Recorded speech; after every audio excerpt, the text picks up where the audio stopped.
In the 6 years now of AEW, one of their biggest pay-per-views, one of their old school, original, OG, granddaddy pay-per-views has been the Full Gear show in November, of which I fortunately got to attend the very first one back at the Baltimore Arena many years ago. And here we are now, 6 years on, and they are continuing, as Tony Schiavone said, to draw pretty decent crowds. But we're not here to talk about numbers and all of that stuff that doesn't really have anything to do with the show per se. We're talking about the show itself. And coming into this show, you had a lot of things going on. Darby Allin getting thrown through a table of fire by Pac. You have the ongoing problems between Kazuchika Okada and Konosuke Takeshita in the Don Callis family. Timeless Toni Storm has now teamed up with her best girlfriend, Mina Shirakawa, as they've entered into the surprisingly better than expected tag team tournament for the new women's championship. FTR is going for the third championship, taking on the very exciting team of Brodido that has been lighting up everybody. We have a Casino Gauntlet match for yet another new AEW championship, the AEW National Championship. Jon Moxley trying to stave off his really, really bad rash of tap-out losses. This time he's going to be facing Kyle O'Reilly, who's has got a lot of revenge on his mind when it comes to Moxley. Mark Briscoe putting his affiliation with the conglomeration, that's a lot of Asians to get through. He will be challenging once again Kyle Fletcher, this time for the TNT Championship, and if he loses, Mark Briscoe will be part of the Don Callis family.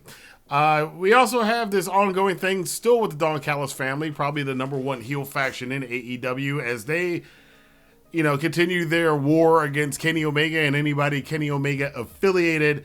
They have been coercing the Young Bucks, who've been desperate for money, strapped for cash, to win this $1 million trios match that will be happening on this night.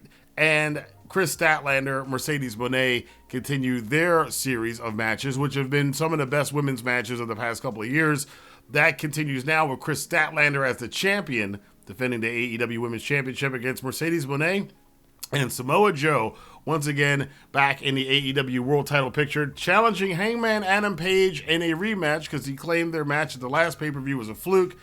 This time it will be held inside of a steel cage. So I can say off the bat, the big things that stand out to me on this show is, number one, they did the overrun again from the pre-show with the trios match. I believe it was a trios match of El Sky Team, Mystico, Mascara Dorada, and Neon against the Don Callis family team of Hechicero, who really wants these championships, the trios titles in CMLL, along with the ever-fighting Kazuchika Okada and Konosuke Takeshita. And the fighting continued on. We legitimately had Okada laying hands on Takeshita in this match, suckering him in, delighting in every time he accidentally hits Takeshita. It did start to blow up, but it didn't completely blow up, as the Don Callis family loses this match. Still your CMLL World Trios Champions, El Sky Team.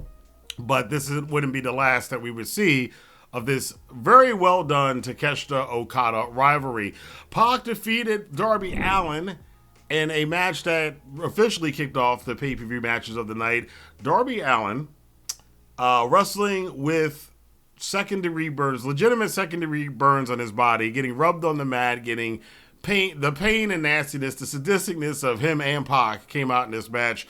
A good match. This establishes the tone of the night, though, for Full Gear, which is a lot of blood, a lot of brutality, and we're going to talk about that when we get to the end of the video. We had the four-way tag match where the winner, this is a weird match, the winner chose a stipulation for their semifinal match in the inaugural AEW Women's Tag Team Tournament.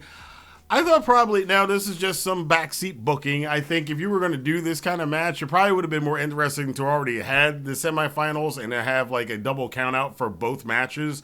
And then you'll be like, well, what do we need to do? Well, we'll throw them in a four-way, and the two teams that lose this match will be out of the tournament. They didn't do that. They went for this thing about the stipulations. We had Timeless Toni Storm and Amina Shirakawa. We had the Babes of Wrath with Willow Nightingale and old Harley Cameron. Sisters of Sin, Julia Hart and Sky Blue. And they were also facing the fourth and final team, Megan Bayne, and the makeshift team of her and Marina Shafir. I'm also going to say, the Death Riders. How in the world AEW has managed to make me actually like the Death Riders now, especially their entrances are all really, really cool. Whoever came up with that idea did a good job on all of the entrances for all of the Death Riders being individual and having that red light and that really cool music that every single one of them has come into the ring. It's a really cool faction now. I'm actually enjoying them a lot more than I did a year ago. This was a match for the Timeless Love Bombs, however, as Timeless Toni Storm and Shirakawa did win this match. They get to choose their stipulation coming up in the women's tournament, but it was a good showcase, really, for the women's division in AEW, which continues to improve. FTR taking on Brodido, probably one of the best matches of the night. In fact, the first three matches here are all pretty damn good matches. I got to say that. This is what FTR does. Tag team wrestling done at its best. This was one of the best tag team matches I've seen in a very, very long time. Back and forth. You didn't know who was going to win. FTR does sneak out the win after a bunch of very, very close near falls.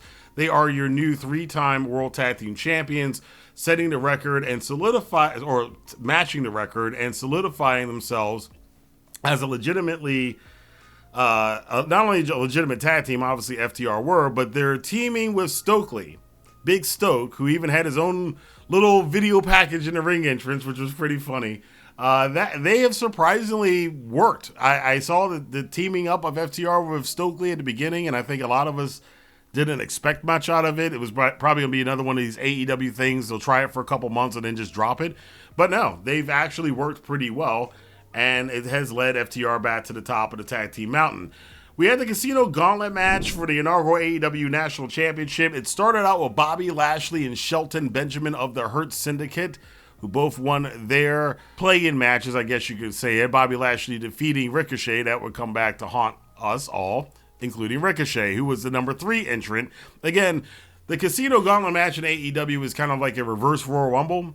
So you start off with 2 guys, and then it's everybody will come into the ring at undetermined intervals, basically whenever there's a good point in the match to send somebody else out there, which is kind of a cool thing to do because you don't really have to worry about missing time cues that much. This works out very well. The Casino Gauntlet matches have been one of the few signature matches AEW has, and it's actually pretty entertaining the way they do it. We had a lot of people coming out in this match. You had Orange Cassidy. You had a lot of the Death Riders. You had members of the Don Callis family. You got to see some of these different groups and factions interact with each other that we haven't before. I really enjoyed this match, too. It was really good. And props to Ricochet for taking everyone's finishers. Basically, everybody came to the ring, would hit their finisher on Ricochet. This man bumped for everybody in this match.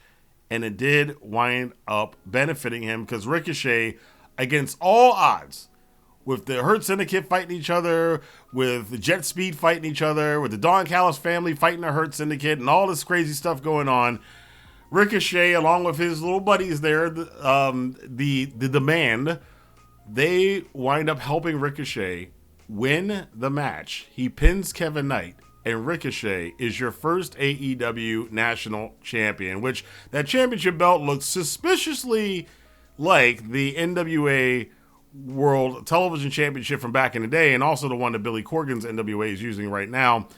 I thought that we were probably going to get some sort of crossover with the NWA here, but not so much. Maybe that will come in the future. I don't know. Kyle O'Reilly in a grudge match against Jon Moxley, and another one of the... I like this match. Some of the crowd did not like this match. They wrestled kind of a MMA style of wrestling match where they were doing a lot of submission holds and a lot of mixed martial arts holds as a wrestling match. So instead of arm bars, you get Kimuras. Tell this was a Danielson, Moxley, Kyle O'Reilly thing, the MMA guys. Some of the audience chanted this was awesome. A small fraction of the audience also chanted no, it's not, in response to them. It is a different style of wrestling. And again, you have to understand that the wrestling audience tends to like what it likes being done over and over again until they're bored of it, and then they'll complain that you're doing the same thing over and over again. But I particularly like this because I do like mixed martial arts, and I thought this was a brutal match. You had chains, you had blood, you had forks, you had all kinds of shenanigans going on in this match. Of course, it's a Jon Moxley match. What do you expect? Moxley once again taps out and loses to Kyle O'Reilly in his no holds barred match. And one thing of note after this, in the post-match interview, they didn't show it on the pay-per-view, but it's on AEW's YouTube channel. Moxley is talking up a storm after the match, and you kind of have all the Death Riders, Pac in particular, and Claudio kind of looking at Moxley a little cockeyed. Now, whether that's going to come into play this week in Dynamite or by World's End, which is the next and final pay-per-view of the year for AEW, we'll have to wait and see. But it does feel like they're setting up this. Death Riders are not confident in their leader anymore because he's been on this bad losing streak ever since All In. Is that an angle? Is that a storyline? I hope it is. We'll see if it is. Mark Briscoe takes on Kyle Fletcher for the TNT Championship. Probably another one of the best matches of the night. Again, this is an AEW pay-per-view. You're going to get 3 or 4 of those. This match was outstanding and awesome. There is a bit of a downside to it, but I couldn't tell where they were going with this. At some points, it looked like Mark Briscoe was going to lose. At some points, it looked like Kyle Fletcher was going to lose. We did get a lot of shenanigans in this match. Again, a lot of blood, some gruesome spots. Kyle Fletcher he scares me to watch him wrestle because sometimes he's a little careless. But, or at least it looks like he's careless with what he's doing as far as protecting his opponents. Some pretty nasty spots in this match, some pretty hard hits. Mark Briscoe, however, has been just a gem in AEW since he has been on this singles run, and he is now officially the AEW TNT champion. Does not have to join the Don Callis family, does, however, cause a bit of problems within the Don Callis family, which would only be exacerbated by the next match, which was the $1 Million Trios match with Josh Alexander and the Young Bucks, who Don Callis is trying to recruit into the family, taking on the team of Jurassic Express and Kenny Omega. And my goodness, isn't it funny how people have stopped ragging on Jack Perry now that he's doing the Jungle Express gimmick again. A fun match as well, although I think, and here's the caveat from the earlier matches, after seeing what we have already seen at this point in the night, it's been a long night at this point, I think the pacing of this card was way off. I think it peaked with the Briscoe Fletcher match, but that followed O'Reilly and Moxley, which was intense and bloody and brutal. That followed a very exciting match with Ricochet, FTR. Again, you already seen a lot of great matches and a lot of violence and blood on the night. And even though this match wasn't bloody and violent, you did start to notice that the crowd seemed to be losing a little bit of steam. A lot of communication issues, but they did win the $1 million. Bucks have their money back. They're no longer the EBT Bucks. But afterwards, as Don Callis is trying to lead him up the ramp, the rest of the Don Callis family, of course, goes and attacks Kenny Omega. The Young Bucks turn their backs on Don, run to the ring, make the save for Kenny, wind up super kicking all of the underlings in the Don Callis family. And we had the repeat of the 2018 New Beginning New Japan show, for a throwback for those of you who are old school New Japan fan. Well, not, I guess it's old school now. There was a match between Jay White and Kenny Omega, the only big match they ever had there. Many years ago, it was involving Cody and Marty Scurll and Hangman Adam Page and the Young Bucks and Kevin Kelly handing Cody the chair and Don Callis asking him why he did that because he's an idiot, which led to Kota Ibushi making a save and a reunion of the Golden Lovers at the time, which is one of the, still to this day, I just watched that match actually a couple weeks ago, still one of the coolest moments ever. Of course, after explaining all that, New Japan and AEW don't do storytelling, but that story that they told was kind of repeated here in the post-match. The Bucks go to shake Omega's hand. Omega's pulling himself on the ropes, kind of like, nah. Knocks the hands away, but then goes in for the hug. Same thing it was with Ibushi, and that was supposed to be a big moment, but I think it kind of fell a little flat. It didn't have the same resonance as the Golden Lovers reunion that was orchestrated the same way. And then I did notice, I think a lot of people did that, when they were going back up the ramp, Kenny collapsed and then hit the ring ramp and like kind of a damn it thing. Like I like it looked like he was hurt and he knew he was really hurt. And he's like, and for Kenny at this point in his career, he doesn't have that much left. As far as time on his career, we do know that his health is hard because of the way he wrestles. And another injury putting him out for another 6 months or something is probably not the thing that he wants. We'll monitor that and see. At the time of recording, I haven't seen anything yet, but we'll monitor it and see if anything happens there. Kris Statlander defended the AEW Women's Championship against Mercedes Mone. We thought that she was going to get the belt. Mercedes is going to get this AEW Championship at some point in time. Some of us thought it was going to be tonight.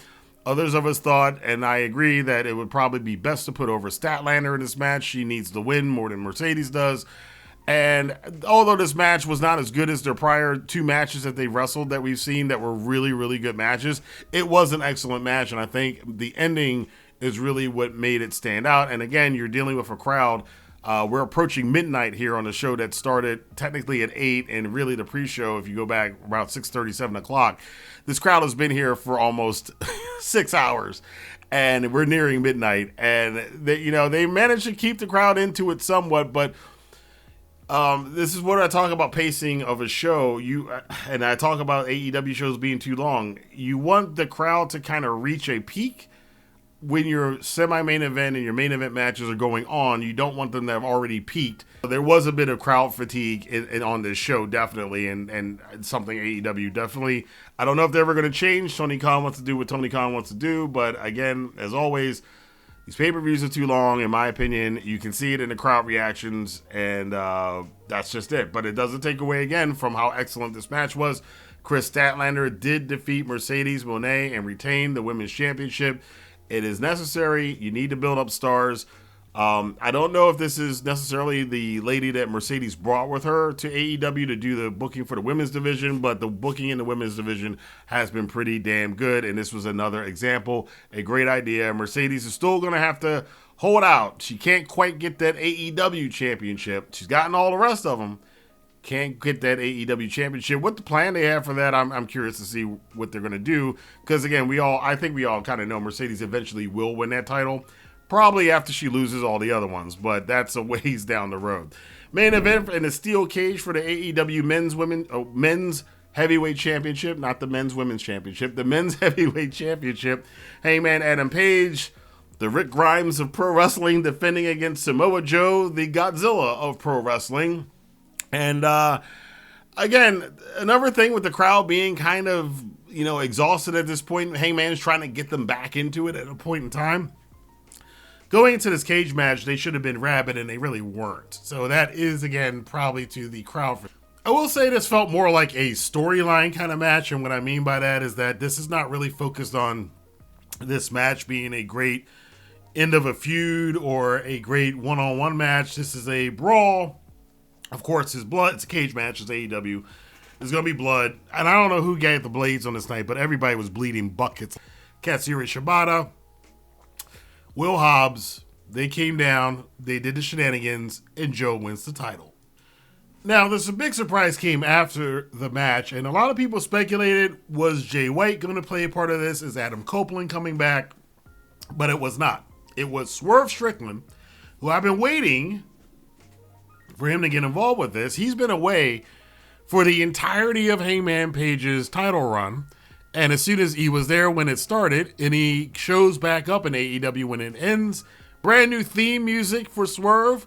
Donna's got to change the song up, his dance up, because his dance is to the old song. And we've got a very, I like the new song. And Hangman, by the way, also had a new song. Hangman had I think somebody said it's from a game. I'm not so sure, but it sounds like a spaghetti western kind of Quentin Tarantino, El Desperado, Robert Rodriguez kind of soundtrack to one of those movies, or Dusk Till Dawn or something like that.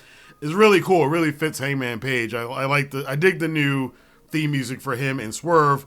They do fight off Samoa Joe, the Ops, and the Ops Dojo, apparently, which a bunch of young wrestlers that Joe is training. They do fight them all off, and we end the show with Joe and the Ops holding the AEW Championship at the top of the stage with Hangman and Swerve. Blood enemies now standing side by side as they both want to go after Joe who now has that championship again. So surprises all around. I didn't expect the main event to go that way, but I did enjoy it. I enjoyed the show overall, and as far as my criticisms, as I've already kind of sprinkled them out through here, the critiques I would make were, again, as always, the shows are too long. The main event didn't start till after midnight. It was the next day. It's too long. I think All In worked because it was in the middle of the day, but these shows that go on for, I think 3.5 hours is your sweet spot. I think when you get to midnight and it's like, oh wait, there's another match still. we got to be here for another half hour at least. It's like, oh my gosh, it'll be 1 o'clock by the time and 1 a.m. by the time you get done with this. That can work for UFC in Las Vegas. I don't think it works for pro wrestling so much, and I never have thought that it works for pro wrestling. 3.5 hours is a good sweet spot for that. And the pacing of the show, as I said before, I think it peaked with the Briscoe-O'Reilly match. I think the crowd was exhausted after that. I also think there's a bit of exhaustion in the pacing of the shows where everybody out there, you had, by the time Mercedes and Kris Statlander were doing admittedly really good near falls, the crowd had already seen about 30 near falls through all of the other matches during the night. And that's why sometimes you have to learn to pace the shows and say, hey, look, you guys can't go out there and do everything. Because this is an old school wrestling booking thing that, again, one of the criticisms that I think is fair from the old school guys against AEW, you can't have those guys doing everything because by the time you get to the main event, your main event people have nowhere to go. You've already had blood. You've already had tables. You've already had forks and barbed wire and chains and everything, and thumbtacks and everything. So what is it for Hangman and Joe to do that's going to keep the crowd interested? What is there for Statlander and Mercedes to keep the crowd interested when they're kind of repeating spots and they have less energy to their matches in the middle of the card? Again, I think the solution to it is just to kind of shorten the cards down. Anywhere between 6 to 8 matches, I think, is probably best.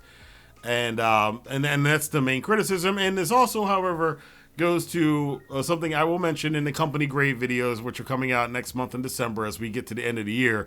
I had floated this idea that AEW, it's probably time for them to rebrand as far as their company and the company look and the graphics and everything else.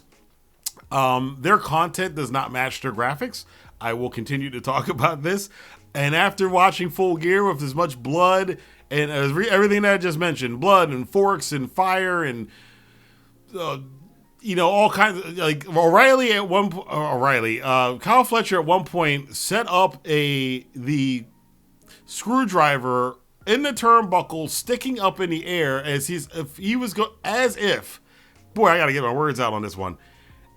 As if he was going to do that corner brainbuster into the turnbuckle on Mark Briscoe with the damn screwdriver sticking up out of the turnbuckle. And the crowd was even going, oh, come on now. Now we've gone too, now y'all are going crazy. Y'all are not going to do this. It is a fear that with AEW is that somebody's going to go too far one time. I mean, we're really getting up to that line with them, with Darby literally getting put on fire and the threats of the forks and the stabbing devices and everything else. Now, again, these guys are professionals and so are these women. So we trust that they know what they're doing, and it is kind of cool, though, that if this is all contained and controlled, that there is that element, that danger element to AEW, which, again, is why I say I think their branding, their marketing, their graphics, their visuals, their arena production setup, I think all of that probably should get an overhaul, and you should probably lean into that a little bit more. But again, I'll talk about that more when we get to company grades at the end of the year. Overall, the grade for Full Gear, I do recommend it. It's not it's probably in the top half of AEW shows this year. It's not the best show they've had this year. It's not the best ever. It's a pretty damn good show. Again, a little bit of warning, if you are squeamish, AEW is probably not for you. In particular, this show, which was one of the bloodiest and brutal shows they have ever had. And that's saying a lot because they've had a lot of them over 6 years. But this is probably one of the roughest, harshest shows AEW has ever had. But I want to know what you guys think. Let your voice be heard in the comment box below. Until next time, I will see you guys here for more news, rumors, and reviews on the Rant and Review Pro Wrestling. Have a good day.